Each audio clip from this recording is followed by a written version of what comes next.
que cada um deles será vivenciado literalmente. Então a ênfase do pré-tribulacionista é uma interpretação literal daquilo que está posto pela Escritura. E aí vemos, dentre as subdivisões do pré-milenismo, as mais importantes pelo menos, temos a pré-tribulacionista, que é associada ao dispensacionalismo e que pode ser também associada, como vimos aí na aula anterior sobre dispensacionalismo, pode ser também associada ao fundamentalismo, tá certo? E ao tradicionalismo bíblico. Então essas abordagens que surgiram aí para fazer uma apologia do texto bíblico, né, uma apologia da inerrância bíblica, fizemos questão de diferenciar esta abordagem de fundamentalismo dos fundamentalismos que tem surgido no mundo, que se interessam aí por violência, por atentado, por se colocar de uma forma agressiva contra outras opiniões, outros povos. Vimos que, especificamente no caso desse tipo de fundamentalismo, nesse contexto, a questão aqui é uma questão de defesa bíblica. É uma questão de ter a Bíblia por seu fundamento. Entender que ela é inerrante, tá certo? E entender que ela é uma revelação divina. Então a discussão aqui está dentro do escopo do texto bíblico, né? A questão de essas abordagens de fundamentalismo que têm sido colocado pela mídia. Então temos aí o esquema pré-tribulacionista, que é associado ao dispensacionalismo, essa abordagem de interpretação bíblica, que olha para todo o contexto histórico e o subdivide em dispensações, entendendo que Deus trabalha de uma determinada maneira em cada dispensação, tá certo? Em cada período da história. E aí vimos que dentro da visão panorâmica da escatologia, o pré-tribulacionista, dispensacionalista, olha para as narrativas como divisões também, como períodos, como momentos diferenciados que serão vivenciados literalmente. Então ele busca entender cada momento desse, o que acontecerá em cada situação dessa, qual será o seu efeito para a igreja e como isso pode ser encadeado numa linha cronológica. Então vemos que o pré-tribulacionista leva muito a sério essa questão de colocar os fatos no seu encadeamento cronológico e como isso afetará a vida da igreja e como isso afetará o mundo. Certo? Então vemos aí nessas propostas, começamos pelo pré-tribulacionismo.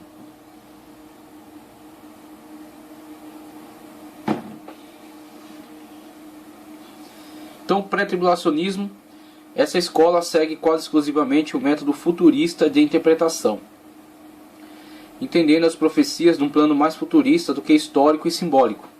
Veja que o pré-tribulacionista, ele é amplamente futurista, tá certo? Ele entende que esses fatos, eles estão para acontecer. Eles estão para o futuro. Eles terão início e dar-se-ão da forma como estão descritos, literalmente, e estão para o futuro. Estão para vir ainda.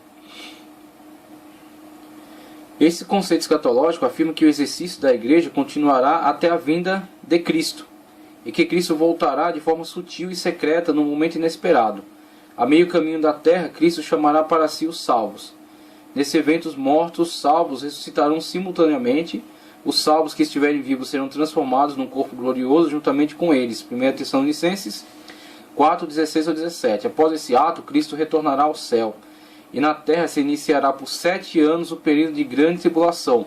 Tudo isso está descrito aqui, ó, com a época em que estamos vivendo. Inclusive essa própria designação aqui, parêntese profético, ela está dentro do escopo de interpretação do pré-tribulacionista, dispensacionalista, essa abordagem de interpretação bíblica, que olha, que associa a profecia da 70ª semana de Daniel com todos os eventos escatológicos que estão sendo descritos aqui em Apocalipse.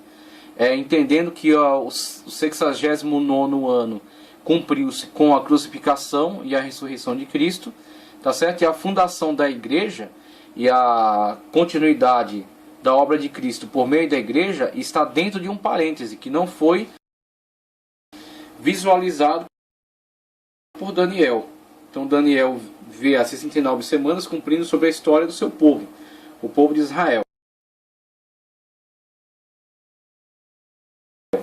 E da 69ª semana para a 70ª existe um lapso de continuidade.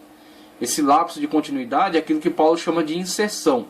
Então nós somos o jambuzeiro bravo inserido na videira verdadeira. A videira verdadeira é Israel, sobre a qual foi profetizada as 70 semanas. As 70 semanas são para Israel. E aí veja a abordagem pré-tribulacionista. Ela entende que existe uma forma de Deus tratar com Israel e existe uma forma de Deus tratar com a igreja. Isso é dispensacionalismo. Tá?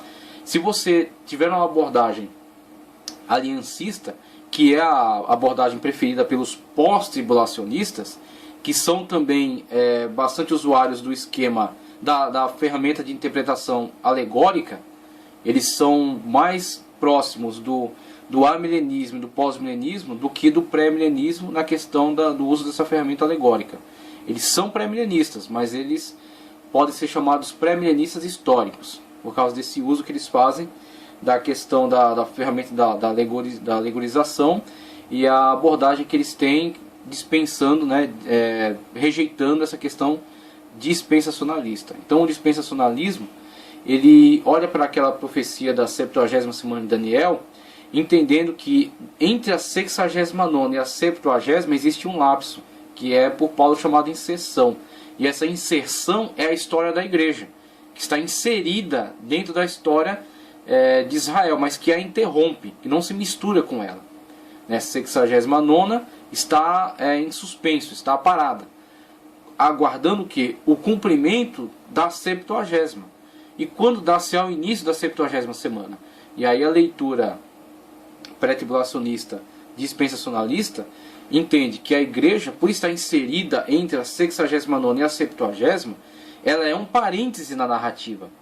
Ela é um parêntese na narrativa histórica, como se as 70 semanas de Daniel viesse numa continuidade de narrativa histórica, desde a reconstrução do templo, a saída da ordem para reconstruir o templo, né, se não me engano, na época do reino de Artaxerxes, tá certo? Se eu não me engano aqui. Então a saída da ordem para reconstruir o templo inicia o relógio profético revelado a Daniel, das 70 semanas. Segue-se o relógio até a 69ª. E no cálculo, né, dos períodos que Daniel descreveu ali, podemos alcançar até a época da crucificação. E o próprio Daniel narra isso, na 69ª. Ele diz que o Filho do Homem virá e que será morto pelo príncipe do povo que há de vir. Então será tomado não para si, mas para benefício do seu povo. Então, quando o Filho do Homem morre, cumpre-se ali a 69ª, conforme Daniel havia visualizado. Mas existe algo que Daniel não aborda na 70ª semana, porque não foi revelado a ele. E essa questão que não foi plenamente abordada por Daniel é a história da igreja. Isso realiza-se quando Cristo, vindo para o seu povo, ele chora sobre Jerusalém, por exemplo, dizendo: ó Jerusalém, quis ajuntar eu a vós debaixo das asas, como uma galinha junta seus pintinhos, mas não quiseste. Jerusalém, que mata os profetas que são enviados a ti. Então ele fala acerca do sofrimento de Israel, fala que não ficará pedra sobre pedra. Então o que acontece? João nos dá também uma visão muito ampla acerca do que foi a vinda de Cristo, a sua rejeição. Veio para o que era seu, veja, veio para o que era seu, mas os seus não receberam. Mas a todos quantos o receberam, deu-lhes o poder de serem chamados filhos de Deus. Então veja que a proposta é apresentada prioritariamente a Israel, que é o personagem principal aqui da continuidade histórica. Então a proposta foi feita a Israel. Foi feita a Israel visando a sua aceitação e, diante da sua aceitação, a propagação do Evangelho por toda a terra por Israel. Essa era a proposta a Israel. Só que Israel rejeita essa proposta. Israel rejeita o Messias, rejeita o Cristo. Então, a partir dessa rejeição, o plano de Deus não se vê frustrado, mas sim se vê modificado por causa de Israel, modificado em relação a Israel. Então, Israel foi proposto a ele participar. Israel rejeitou. Então, Israel não participa, mas há quem participe. É como aquela parábola que Cristo fala acerca do casamento. Manda chamar primeiro, né, os convidados, né, e um não pode porque comprou gado, outros não pode porque vai ver uma terra, outros não pode porque isso, porque aquilo, e aí outros lançam mão dos mensageiros e os espancam. Então vemos que esta parábola de Cristo, ela pode nos explicar muito acerca do comportamento de Israel em relação à mensagem. Então foi oferecido lugar nas bodas, à mesa do Senhor, para Israel, para os convidados, aqueles que de antemão estavam na lista. Só que diante da rejeição dele, qual é a ordem do Senhor da casa? Ide por todos os valados e pelos becos e apanhar todas as pessoas. Então todos aqueles que forem alcançados por essa mensagem e se dispuserem, terão lugar à mesa. Então veja que a abordagem agora é ampla, todos quantos. E aí, convidadas essas pessoas, o que será analisado delas? Se estão com a veste adequada. Somente isso, é a veste que o próprio Senhor da casa que dá. Conforme a gente vê aí, pode ver em estudiosos que falam acerca do comportamento da época, veem que para esse tipo de banquete, esse tipo de festa, era ofertado até uma veste adequada, um vestido adequado. Então o que acontece? Qual é a única restrição? Não estar com essa veste. Se está com essa veste, pode estar à mesa, pode estar às bodas do Senhor. E essa é a condição da igreja. A igreja é aquela que foi colocada como centro da situação. Os gentios, por exemplo, a abordagem de Deus seria sempre alcançar os gentios. Só que eles seriam alcançados por Israel, que seria o personagem principal. Aqui, Israel seria o personagem principal e os gentios seriam alcançados por Israel. Só que isso se inverteu. Israel rejeitou, como nessa parábola os convidados rejeitaram, e por isso Israel passa de um papel principal para um papel secundário. E a igreja é inserida no papel principal. E a igreja passa a ser através de quem Deus alcançará toda a terra. Através da igreja. E a igreja é aquela que está inserida dentro desse parêntese.